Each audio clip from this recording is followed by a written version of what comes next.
sois salvos. E nos ressuscitou juntamente com ele, e nos fez assentar nos lugares celestiais em Cristo Jesus, para mostrar nos séculos vindouros as abundantes riquezas da sua graça, pela sua benignidade para conosco em Cristo Jesus.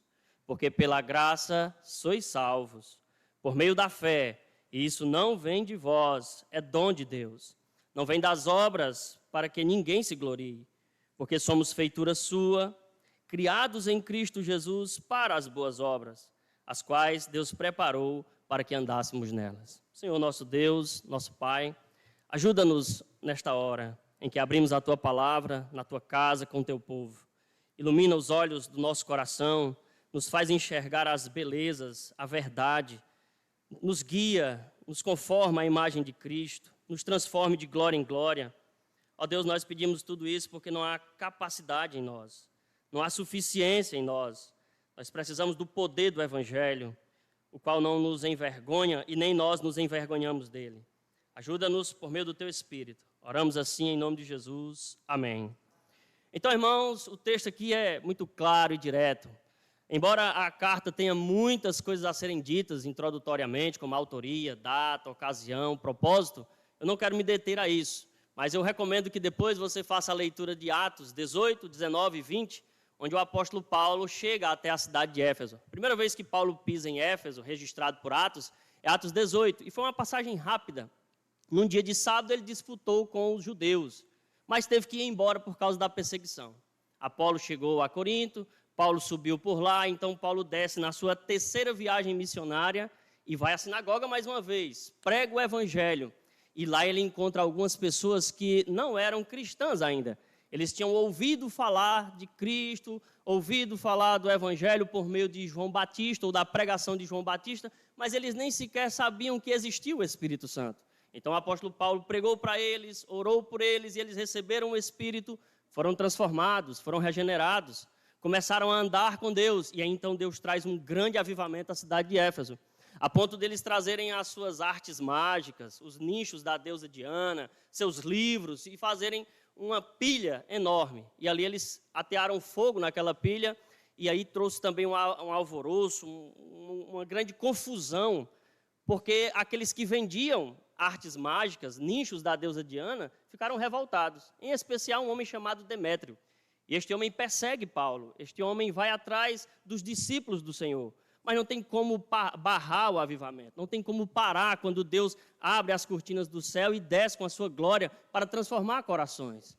É impossível deter a reforma. Tem até um antigo hino, né, que diz que ninguém detém, é obra santa. Não tem como deter a igreja, não tem como deter a palavra de Deus. Jesus disse que as portas do inferno não prevalecem contra a igreja. A Escritura, irmãos, é muito clara. A igreja é um estandarte, é um baluarte. Ela é segura, ela é firme. Ela está alicerçada sobre o fundamento dos apóstolos, dos profetas. Então, embora a perseguição venha, ela só faz melhorar a igreja. Ela só faz aprimorar a igreja. É como se a perseguição fosse um tipo de bigorna de Deus. É como se a perseguição fosse um fogo, né? Pedro usa essa imagem para a perseguição, onde Deus coloca o ferro na água e depois no fogo e na água constantemente, e ele vai malhando, moldando a igreja para ela se conformar à imagem do seu Filho Jesus Cristo. Então, o discurso de Paulo em Atos 20, bem depois, é um discurso comovente. Ele exorta os pastores a andarem com Cristo, a pastorearem um rebanho que Cristo comprou com seu próprio sangue, e diz para eles permanecerem firmes, porque depois da sua partida, o que iria acontecer? Lobos vorazes haveriam de adentrar o rebanho, que não poupariam a igreja, atrairiam os discípulos após si. Então, Paulo alerta-os, convoca-os, exorta-os a permanecerem firmes no Evangelho. Quando nós chegamos ao livro de Apocalipse, nós vemos Jesus exortando a igreja porque tem lá falsos apóstolos, falsos pregadores, pregando um Evangelho distorcido, diluído em mentiras. Então, a igreja sempre tem que estar alerta, porque o avivamento, uma hora, pode passar. E nós não podemos perder o primeiro amor. A exortação de Cristo à igreja de Éfeso, em Apocalipse 2, qual seria? Volta-te ao primeiro amor. Vê aonde você caiu. Coloque as suas obras de acordo com a palavra de Deus. Volte-se para mim. o Senhor é rico em perdoar. O Senhor é misericordioso e quando a igreja volta para Ele, Ele volta para a igreja com graça, com misericórdia, com perdão. É claro que quando nós vamos a Deus, Deus nos amou primeiro, Deus já nos chamou primeiro, Deus já nos fez um chamado eficaz primeiro. E mesmo as igrejas que estão em pé diante de Deus devem lembrar isso. Foi Deus, foi o Senhor que me chamou, foi o Senhor que me sustentou. Eu não estou em pé por causa da minha força, do meu braço, da minha mente. Eu não sou capaz. A nossa força nada faz, disse Lutero, né, no Castelo Forte. Jeremias tem uma exortação sobre isso, irmãos. Lá no seu livro, Jeremias capítulo 9, diz: não se glorie o sábio na sua sabedoria, não se glorie o forte na sua força, não se glorie o justo na sua justiça, mas aquele que se gloriar, glorie-se no... Aqui tem um verso sobre isso, né? O verso 9, prestaram atenção? Não vem das obras para que ninguém se glorie. Onde então iremos nos gloriar? Na cruz de Cristo. Paulo diz isso em Gálatas 6,14. Longe de mim me gloriar em outra coisa qualquer, a não ser na cruz do meu Senhor e Salvador Jesus Cristo, pela qual eu estou crucificado para o mundo e o mundo está crucificado também para mim. Mas aí, irmãos, nós vemos aqui o texto e eu poderia fazer aqui um resumo, que eu acho importante, que é assim: apartado de Cristo, o homem está morto em delitos e pecados. É guiado pelo mundo. Se você prestou atenção, isso aí está no texto. É escravo do pecado e do diabo. Vive para satisfazer os desejos da carne e dos pensamentos. E, por fim, são merecedores da ira de Deus. Que terrível esse texto, não é, irmãos? Esses 3 primeiros versos precisam ser acompanhados do verso 4. Mas Deus. Dr. Martin Lloyd Jones, né, no seu comentário, tanto aqui quanto lá em Romanos 1, 2 e 3, ele diz que esta é a palavra mais importante da Bíblia. Mas Deus. Porque se parasse aí, não tinha esperança. Nós iríamos viver como os homens. Comamos e bebamos, porque amanhã morreremos. Não teria céu nem inferno. Viveríamos tateando no escuro da idolatria, sem jamais encontrar perdão, salvação. Mas aqui está escrito, irmãos, mas Deus.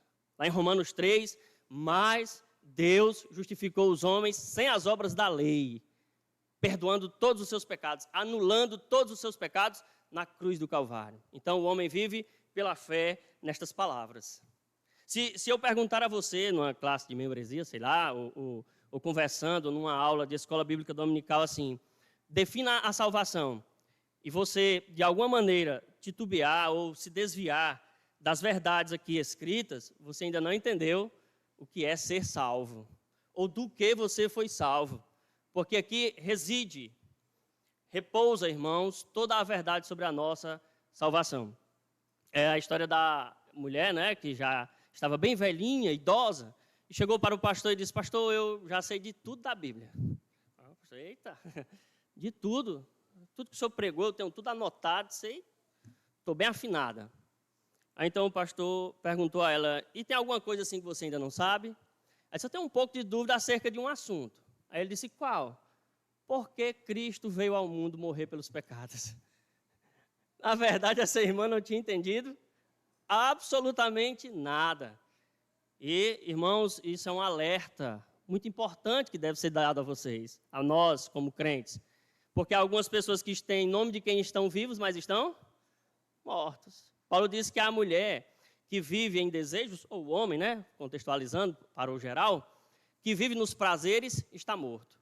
Aqui, Paulo está descrevendo que o homem sem Deus está morto. Ele não está dizendo que o homem está, de alguma maneira, assim, embriagado, ou dormindo, ou se afogando. Ele não diz que o homem está precisando de poder econômico, capital, financeiro. Não diz que o homem está precisando de uma liderança forte, de um governo forte, ou de educação, né? O mito da educação, o mito progressista, cai aqui totalmente por terra. Porque, na verdade, quando você dá conhecimento ao homem sem regeneração, o que esse homem se torna? Um demônio intelectualizado. Quem disse isso foi C.S. Lewis. Um homem sem Cristo é uma desgraça. O homem sem a graça está distante de Deus. Olha aí o quadro que Paulo pinta no verso 11, por exemplo, aí, Efésios 2:11. Portanto, lembrai-vos de que vós, outrora, noutro tempo, erais gentios na carne, e chamados em circuncisão pelos que na carne se chamam circuncisão feita pelos homens. Que naquele tempo, como era que nós andávamos antes? Sem Cristo. Imagine aí, irmãos, quão terrível era para você andar sem Cristo. Separado da comunidade de Israel, Antigo Testamento, separado da palavra de Deus, estranho aos concertos da promessa, sem pacto com Deus. Antes de Cristo ir à cruz, ele disse, esta é a nova aliança no meu sangue. Olha o que o texto diz mais. Não tendo esperança e sem Deus no mundo. Não, pastor, mas os homens vivem com Deus no mundo, porque eles têm muitos santos. Ontem mesmo eu vinha para cá à noite e as pessoas estavam indo, né, em procissão para Canindé, né, São Francisco, e multidões de pessoas a pé, no escuro, sendo guiado por pequenas luzes, em ambulâncias e tal. E a Kézia disse assim, mas como é que pode? No século XXI as pessoas ainda creem nisso? Eu disse, ora, nos nossos dias as pessoas creem que um homem, se disser que é um tigre, ele é um tigre ideológico, ele é um lagarto, ele é uma cobra. Teve um outro dia que disse que era uma boneca da Barbie. É ridículo, não é, irmãos? Então os homens creem em coisas muito piores nos nossos dias. De fato, o coração do homem sem Cristo, apartado da palavra, apartado de Deus, ele é uma fábrica de ídolos, disse Calvino. Então o homem, quando deixa um ídolo, ele já pega outro. Ele não cansa, ele não para. Um filósofo disse lá, dos atenienses, que era mais fácil achar um Deus em Atenas do que um homem. Porque os homens são assim, eles criam ídolos. Olha aí o que o texto diz, irmãos, ele vos vivificou, ou vos deu vida. Cristo, de fato, veio para que nós tivéssemos vida e vida com abundância. Fora de Cristo, o que sobra? A morte no pecado. Na verdade, o salário do pecado é a morte, irmãos. O dom gratuito de Deus em Cristo é que traz vida. É claro que essa expressão, né, ele vos deu vida, está repetida aí no verso 5. Os irmãos prestaram bem atenção? Estando vós ainda mortos em vossas ofensas, nos vivificou juntamente com Cristo. Essa expressão está duplicada aqui nas nossas traduções da Bíblia. E eu acho interessante estar assim. Por quê? Porque o texto é, de fato, negro, né? Morto, condenado, escravizado, seguindo o curso do mundo. Então, eu acho interessante estar assim. Note que, não sei se você já prestou atenção nos filmes, né, em que tem diamantes, sempre o diamante está em cima de um pano negro, rubro. Já prestaram atenção nisso? Porque quanto mais rubro, negro for o pano, mais o diamante vai brilhar, mais vai aparecer, ficar às vistas. Então, é exatamente assim a nossa salvação. Nossos pecados eram negros como o carmesim, mais vermelhos do que o escarlate, diz o profeta Isaías. Mas o sangue de Cristo nos purifica de todo o pecado, de modo que nós nos tornamos mais alvos do que a neve, mais brancos do que a lã. Nos dias de ceia, né, nós cantamos, bendito seja o Cordeiro. E o refrão diz que nós nos tornamos mais alvos do que a neve, mais brancos do que a lã. Então, Cristo, irmãos, fez isso.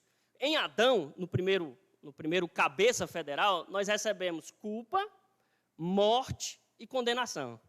Em Cristo, nós fomos livres do pecado, livres da culpa, e não há mais nenhuma condenação para os que estão em Cristo.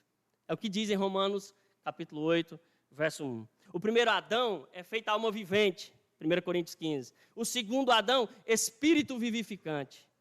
Ele disse lá, pregando aos judeus, em João 5, que vocês não querem vir a mim para ter vida. Mas assim como Deus o Pai ressuscita os mortos, Ele também deu poder ao Filho para dar vida a quem quer. A vida que nós temos em Deus, irmãos, foi nos dada por Jesus Cristo. Ele nos substituiu na cruz. Ele fez uma obra maravilhosa. Então, veja que para nós, os crentes, os que estamos sendo salvos, expressão de Paulo em 1 Coríntios 1, é que não há mais nenhum tipo de ira para nós, nenhum tipo de condenação para os crentes. Thomas Watson, né, o puritano, ele diz que Cristo bebeu todo o cálice da ira de Deus, de modo que não sobrou nenhuma gota de ira para nós. E olha que Deus é um justo juiz que se ira todos os dias contra o pecado. Mas para a igreja, Cristo sorveu, bebeu toda a ira de Deus, todo o cálice. Ele pediu ao Pai, se possível for, passe de mim este cálice. Mas não era possível. Deus quis que o seu filho fosse moído, imolado pelos nossos pecados. Eu quero que você abra aí a sua Bíblia em João 5, para nós. É um texto que não quero citar. Vou citar duplicado para ficar na nossa memória. Quando o Senhor Jesus disse que, na verdade, eu vos digo, que quem ouve a minha palavra e crê naquele que me enviou, tem vida eterna. Passou da morte para a vida e não mais entra em condenação. Quantas promessas nós temos, irmãos, que estão ao nosso dispor. Olha o estado do homem em Cristo, que recebeu vida, que não está meramente respirando, né? Porque aqui é o verdadeiro The Walking Dead, né? O zumbi está vivo para pecar, o homem sem Cristo, mas não está vivo para buscar a Deus, para amar a Deus. O homem não busca a Deus, não há nenhum justo, nenhum sequer. Todos se extraviaram, estão mortos. Mas olha o que os cristãos receberam. Na verdade vos digo, quem ouve a minha palavra, ele nos regenerou pela palavra. A fé vem pelo ouvir e ouvir a palavra. E crê naquele que me enviou. Vai ter a vida eterna? Talvez, se ele andar comigo e jamais se desviar, nunca pecar, vai ter talvez a vida eterna. Não é assim que o texto está dizendo. O texto está dizendo que nós já tem agora a vida eterna. E não entrará em condenação, mas passou da morte para a vida. Que tipo de morte Cristo está falando? Dos delitos e pecados. Essa que também está descrita por Paulo aqui em Efésios, capítulo 2. E ele diz assim, estando vós mortos em ofensas e pecados. Alguns, né, pessoas, intérpretes mais meticulosos, com o tempo, escrevendo, eles fazem distinção, né, entre pecado, delito, transgressão, iniquidade. E é bom fazer isso, é interessante, né, você fazer um estudo assim. Mas, no final das contas, irmãos, vai ser a mesma coisa. É um ato de rebelião contra Deus. É um ato de ódio contra Deus. É um ato de falta de conformação com Cristo. Falta de conformação com a lei moral de Deus. Quando o seu filho, criança, perguntar o que é pecado, você pode dar essas definições para ele. Olha, pecado é todo tipo de desobediência à lei moral de Deus. Os 10 mandamentos. Pecado é falta de conformidade com a pessoa de Cristo. Basta ao discípulo ser como seu mestre, basta ao servo ser como seu Senhor. Então, sempre que nós agimos de acordo com os nossos pensamentos, com o nosso ego, nós estamos nos afastando, nos desviando de Cristo. Por isso que Jesus disse, se alguém quer vir após mim, negue-se a si mesmo. Tome a sua cruz cada dia e siga-me. Então, falta de conformidade com o nosso cabeça. Jesus Cristo é pecado. Errar o alvo. Agora, não é simplesmente errar o alvo tentando acertar. É errar o alvo querendo errar. O alvo está lá e nós, filhos de Adão, viramos para o outro lado. Não é errar o caminho tentando acertar o caminho. É errar querendo errar. O apóstolo Paulo diz que encontra no seu corpo esta lei, que querendo fazer o bem, o mal ele já tinha praticado. Miserável homem que sou, quem me livrará do corpo dessa morte? É quando nós agimos, irmãos, fora da nossa consciência bíblica. Todos os homens receberam a lei moral em seus corações. Não está escrito isso em Romanos? E nós, quando estamos para pecar, nós estamos fazendo isso contra aquilo que nós já sabemos. Porém, não somos bem-sucedidos. Spurgeon disse isso. Spurgeon disse que Deus não permite que os seus filhos sejam bem-sucedidos na arte de pecar. Se é que pode se chamar, né, de arte. Não é uma arte, é uma tragédia, é uma queda. tem uma ilusão, né, nos livros, né, do Tolkien, muito interessante. Os filmes também dá para ver isso, que é a ideia de pegar o anel de Sauron para destruir a Sauron. Dá para fazer isso, irmãos? Não dá. Não dá para você pegar o pecado para destruir o pecado em você. Não dá para você usar das armas do mundo para lhe servir. Não dá para você usar os pensamentos carnais, apartados da palavra, para lhe governar. Que a palavra de Deus seja a lâmpada para os nossos pés. Que seja a luz para os nossos caminhos. Que as armas da nossa milícia não sejam carnais, mas espirituais em Deus. Para destruir sofismas. Não tente pegar o pecado para consertar alguma coisa. Você só vai piorar a situação.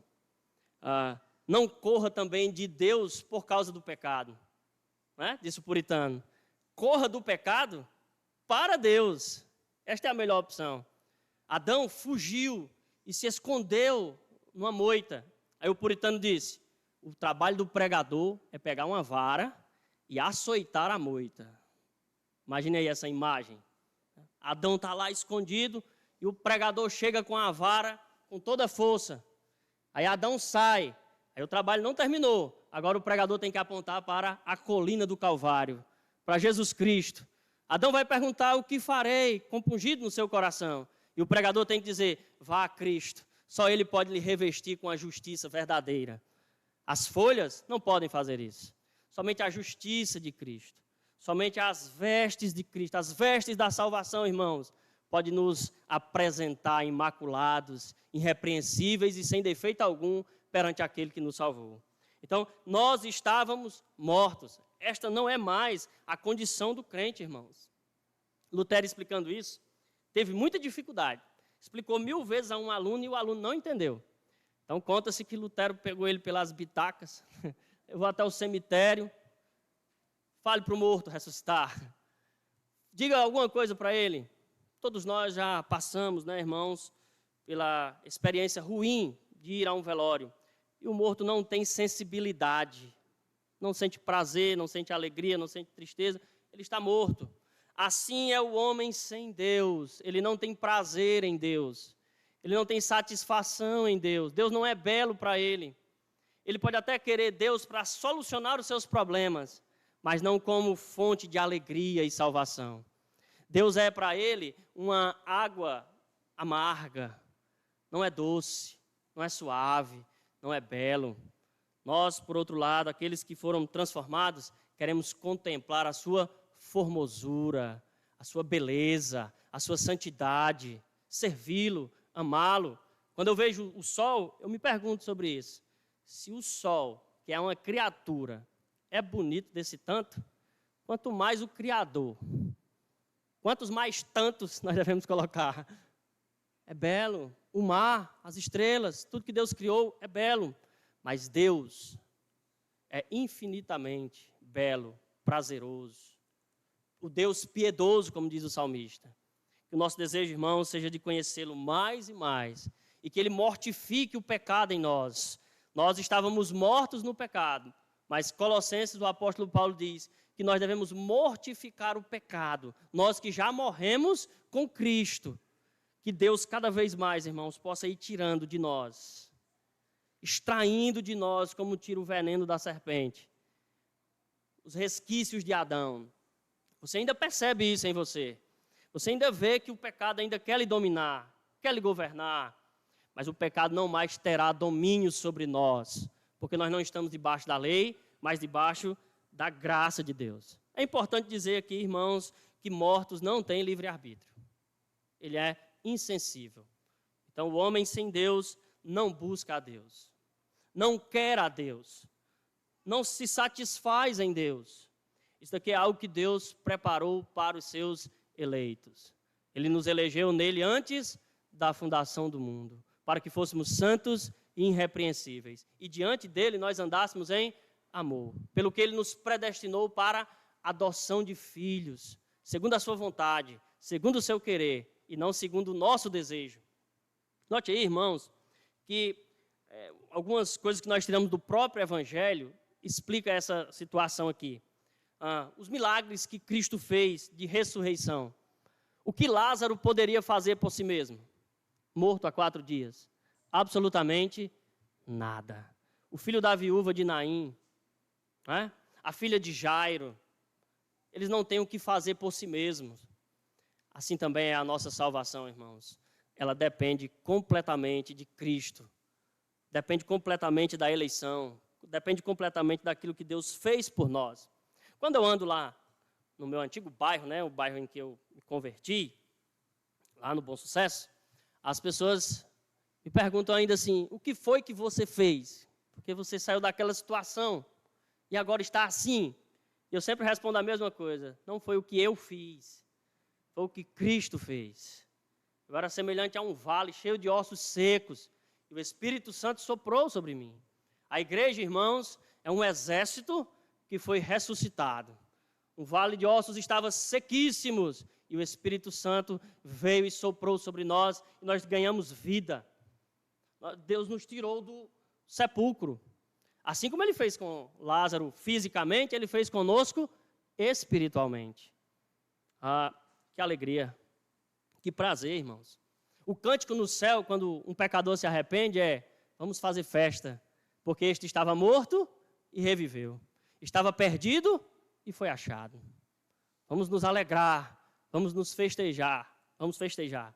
É por isso que nos dias de batismo, né, nas igrejas, há tanta alegria, há tanta festa, porque nós vemos jovens, às vezes adolescentes, 15, 16 anos, que entenderam que saíram da morte para a vida, que entenderam que Cristo transformou seus corações, que viram a glória de Deus, a bênção que é servir ao Senhor. Nós vemos pessoas que eram não importa o pecado, e agora estão em Cristo, lavados, purificados, santificados. Então, irmãos, ser crente não é uma coisa pequena. O mundo pode achar que não é uma coisa grande servir ao Senhor, mas de fato, irmãos, é fonte de grande contentamento e alegria. Não há prazer maior, não há alegria maior saber que Deus fez esta obra em nós. Quando você começa a enxergar isso, você começa a dizer assim: se Deus já fez tudo isso por mim, o que não mais Ele fará? Romanos 5, né? Justificados, pois, pela fé, nós temos paz com Deus. Aí no verso 8 ele diz: Deus prova o seu amor para conosco, morrendo Cristo Jesus por nós, sendo nós ainda pecadores. Ora, se Deus fez isso por nós quando nós éramos pecadores, quanto mais agora? Romanos 8, 31. Se Deus é por nós, quem será contra nós? Aquele que não poupou nem ao seu próprio filho, como não nos dará juntamente com ele quantas coisas? Todas as coisas. Então, quando nós estávamos nessa situação aqui, irmãos, Deus agiu. Quanto mais agora, uma simples prova, uma perseguição, uma doença, na dor, na tristeza, nada pode nos separar do amor de Deus que está em Cristo Jesus. Então, o texto aí, irmãos, fala muito sobre isso. A situação nossa era terrível. E aí, eu preciso fazer uma última pergunta agora, que é do que somos salvos, né? Nós somos salvos do poder do pecado. O pecado quer dominar, quer governar. Nós somos salvos das consequências do pecado, né? O salário do pecado é a morte, mas o dom gratuito de Deus é a vida eterna. É claro que há uma disciplina de Deus. Por vezes, de vez em quando, Deus disciplina a sua igreja, não é verdade? Eu repreendo e castigo todos quanto amo.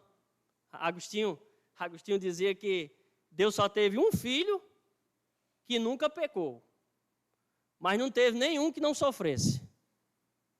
Todos sofrem.